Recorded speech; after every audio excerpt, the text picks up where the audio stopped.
the far end of town, the grass grows, and the wind smells snow and sour when it blows, and no birds ever sing except old crows. Is the street of the lifted Lorax. And deep in the gricklegrass, some people say, if you look deep enough, you can still see today where the Lorax once stood, just as long as it could, before somebody lifted the Lorax away. What was the Lorax? And why was it there? And why was it lifted and taken somewhere? And from the far end of town where the gricklegrass grows, the old Wansler still lives here. Ask him. He knows.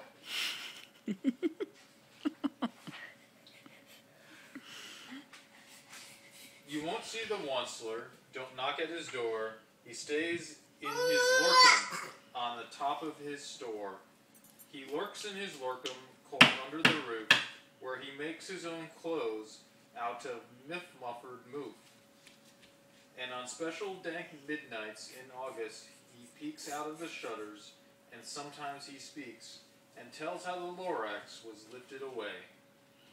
He'll tell you, perhaps, if you're willing to pay.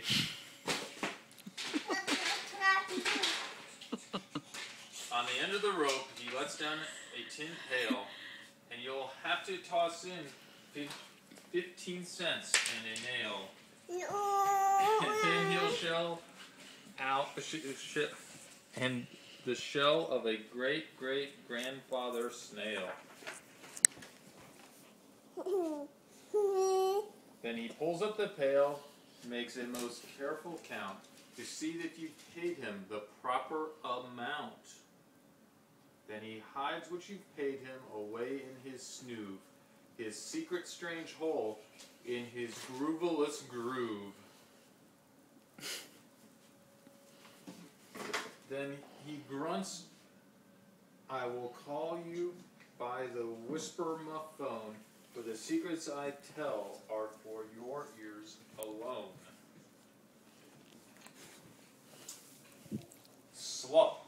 Down slips the whisper-ma-phone to your ear, and the Wansler whispers are not very clear, since they have to come down through a snurgling hose, and he sounds as if he had smallish beads in his nose. Now I'll tell you, he says, with his teeth sounding gray, how the Lorax got lifted and taken away.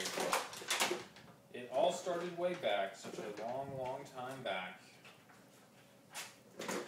Way back in the days when the grass was still green, and the pond was still wet, and the clouds were still clean, and the songs of the swammily swans rang out in space.